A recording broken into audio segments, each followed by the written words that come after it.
అదే RTV app వార్తల్ని క్షణాల్లో చదివే అవకాశం ఉంటుంది. ఒక న్యూస్ పేపర్, ఒక టెలివిజన్ ఛానల్ మీ చేతుల్లో ఎప్పుడూ ఉంటాయి. ఇంకా పరాకాష్ట జగన్మోహన్ రెడ్డి గారి మీద వాళ్ళు పెట్టినాక ఆయన సెక్యూరిటీ కంప్లీట్గా తీసేశారు. జెడ్ ప్లస్ పేరుకు ఉంది. కానీ మీరు గమనించుంటారు, ఎక్కడన్నా వస్తే మన కార్యకర్తలు వాళ్ళు రోడ్డు పట్టుకునేవు లేదా కోటలాగా నిలబడాల్సి వస్తాను తప్ప పోలీసు ఎక్కడా కనపడితే ఇంటెలిజెన్స్ కూడా వాళ్ళు వచ్చి కెమెరాలు పెట్టుకుని తిరుగుతుంటారు. వాళ్ళు ఉంటారు, ఎవరెవరు ఉన్నారు ఆయన పక్కన చూసి మళ్ళీ అరెస్ట్ ఎట్లా చేయాలి. దాంట్లో కూడా పరాకాష్ట నిన్న జరిగింది. జగన్మోహన్ రెడ్డి గారు సత్తెనపల్లి ఇన్సిడెంట్ మీరంతా ఫాలో అయి ఉంటారు. ఆ ఇన్సిడెంట్కి సంబంధించి మొన్న వాళ్ళు రాసినారు జడ్జి ముందు పెట్టిన దీంట్లో అర్జీలో పోలీసు సెక్షన్స్ మారుస్తూ. మామూలుగా అయితే ప్యాసింజర్స్ అప్లై కాదు కదా, మరి ఎట్లా తీసుకురావాలనుకున్నట్టున్నారు. A2, E2, A6 అంటే A2 అంటే జగన్మోహన్ రెడ్డి గారు డ్రైవర్ కారు ఎక్కిస్తుంటే ఇంకా స్పీడ్గా ఎక్కించున్నారట. A2 నిజంగా ఇదే రాశారు, A2 నుంచి A6 వరకు. అంటే అప్పుడు కారులో ఉన్నది జగన్మోహన్ రెడ్డి గారు, వైవి సుబ్బారెడ్డి గారు, ఇంకా పేరు నాని, విడుదల రజని, KNR వీళ్ళు ఉంటున్నారు ఆరుగురు. సో వీళ్ళు మొత్తం అంట డ్రైవర్ను A1ను ఇంకా స్పీడ్గా ఎక్కించని కేకలేశారట. బయట అందరూ వద్దు అంటుంటే లేదు ఎక్కించన్నారట. అంటే వాళ్ళ ధైర్యము, ఆ అడ్డగోలుతనము ఏమి రాసినా చెల్లుతుంది అనుకుంటున్నారో నాకు అర్థం కావట్లేదు. అసలు అది చూడగానే ఆశ్చర్యం వేస్తుంది. అసలు ఇంత వికారపు ఆలోచనలు, వికృతమైన ఆలోచనలు ఎక్కడొస్తాయనే అర్థం కాదు. నిజంగా ఇదే రాశారు. ఎందుకంటే కేసు పట్టుకోవాలి కాబట్టి డెలిబరేట్గా వీళ్ళు కాన్షియస్గా చంపారు అని. ఎవరిని? మన కార్యకర్త. పోనీ ఆ విజువల్లో చూస్తే జగన్మోహన్ రెడ్డి గారు లోపలన్నా కూర్చున్నారట, లేరు. ఆయన డోర్ బయట జనం మధ్య ఉన్నారు, డోర్ తీసుకుని ఫుట్బోర్డ్ మీద నిలబడి ఉన్నారు.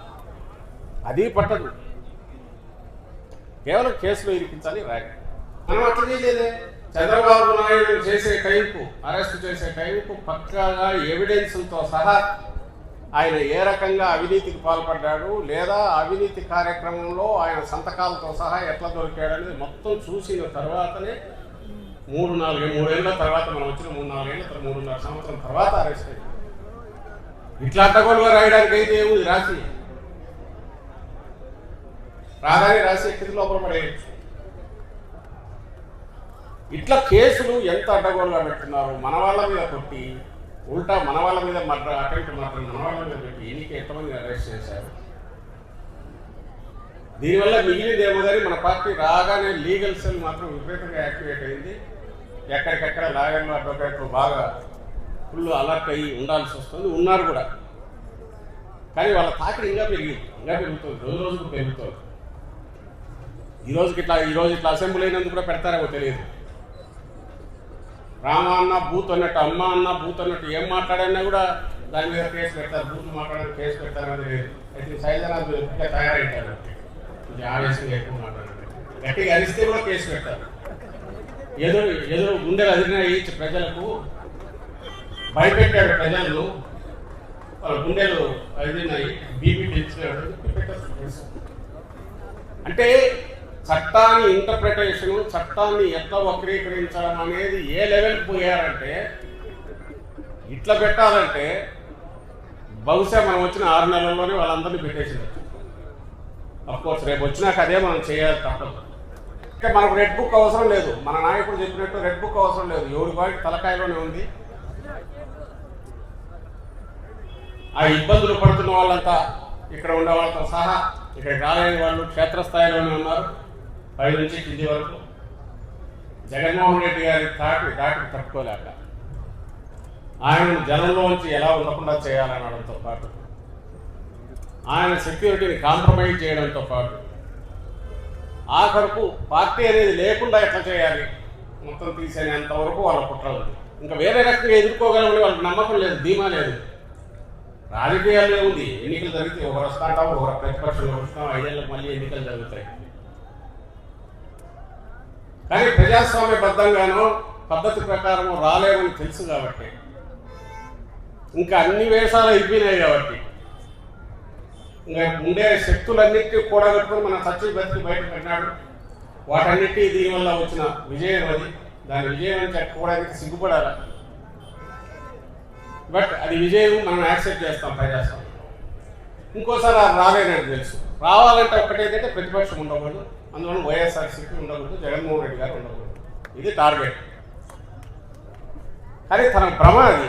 నిన్న సత్తెనపల్లి, నిజంగా చెప్తున్నా, సత్తెనపల్లిలో నిన్న వచ్చిన జన ప్రభంజనం ఏదైతే మనం చూసామో మీరందరూ, ఒక్కటంటే ఒక్కటి కూడా వాహనం కానీ ఇవి కానీ మాట్లాడుకుని వచ్చిన ఎందుకంటే దేన్ని అలౌ చేయాలి. 3 రోజుల ముందు నుంచి మైకులు పెట్టి ఆటోలతో సహా బెదిరించారు. ఎవడు రావద్దు, వైఎస్ఆర్సీపీ వాళ్ళు ఎక్కించుకోవద్దు. బస్సులను వాహనాలను అందరినీ బెదిరించారు, ప్రైవేట్ బస్సుల వాళ్ళు. భోజనాలు పెడితే అది కార్యక్రమం అవుతుంది, దాన్ని బెదిరించారు. భోజనాలు కూడా పెట్టాలి వాళ్ళ ఆ ఇంటి దగ్గర. 3 రోజులు 4 రోజులు మైకులు పెట్టి బెదిరించి, ఆ రోజు కూడా మీరు చూసింటారు టీవీలో, లాఠీ చార్జ్ ఎక్కడికెక్కడ నాయకులందరినీ ఎక్కడికి రానికుండా కట్టడి చేస్తే పెళ్ళుకి తన్నుకొని ఎట్లొచ్చారో చూసాక. ఒక్కటంటే ఒక్కటి వాహనం ఎవరు నలుగురు మాట్లాడుకుని వచ్చింది లేదు, నాయకులు పెట్టింది లేదు. అక్కడ అన్ని 2 వీలర్స్ ఎక్కడికెక్కడ వచ్చేసారు.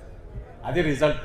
నువ్వు తొక్కే కొద్దీ రివర్స్ కొట్టడం అట్లే కొడతాది అనేది ఈరోజు మన చూపిస్తున్నారు. రాష్ట్రం అంతా అదే ఉంటుంది. వీళ్ళు అనుకుంటున్నారు జగన్మోహన్ రెడ్డి గారు పోతే వచ్చిన వాళ్ళందరినీ వాళ్ళ మాదిరి డబ్బులు ఇచ్చి బస్సులు ఎక్కించుకొని తీసుకొస్తుంటారు. కాబట్టి ఆ బస్సులు ఆపేస్తే ఎట్లా వస్తారు, పరిగెత్తుకుంటూ వస్తున్నారు. పొలంగా పరిగెత్తుకుంటూ వస్తున్నారు, అడ్డంగా మోటార్ సైకిల్ వేసుకొని వస్తున్నారు. ఇవి మనకి ఎక్కడ చూసినా కనపడతాం. ఇదే చంద్రబాబు నాయుడు ఆయన వెళ్ళాడు గుంటూరు, నా దగ్గర మీరు చూసింటారు వీడియోస్. ఆయన రోడ్ షో చేశాడు. ఉండదు సహజంగా, ఉండాలని కూడా మనం ఒక్కొక్క నాయకుడు ఒక రకంగా ఉండదు. దాని పెద్ద క్రైటీరియా కాదు.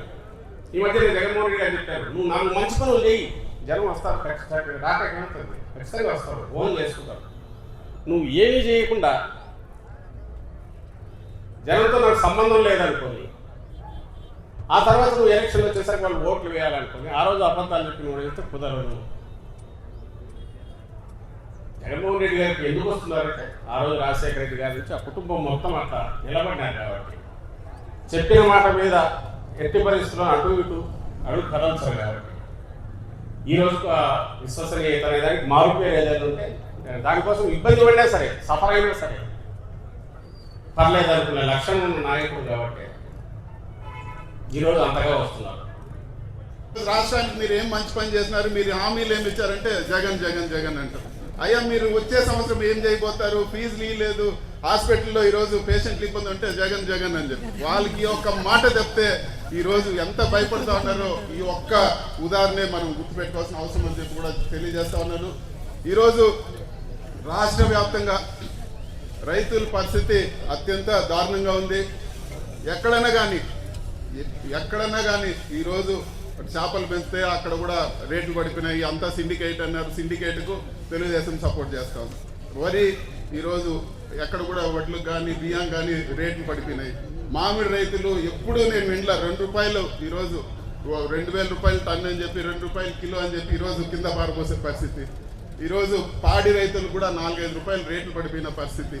ఏ ఒక్క రైతు కూడా సంతోషంగా లేరు. ఎక్కడ కూడా మద్దతు ధర ఇస్తాం, అది ఇస్తామని మాటలు చెప్తారు తప్పితే ఎక్కడ కూడా వాస్తవంగా రైతులకు మేలు జరిగిన పరిస్థితి ఎక్కడ కూడా రాష్ట్ర వ్యాప్తంగా లేదు. రాష్ట్రంలో ఉండే పాపులేషన్లో 65% రైతులే ఉన్నారు.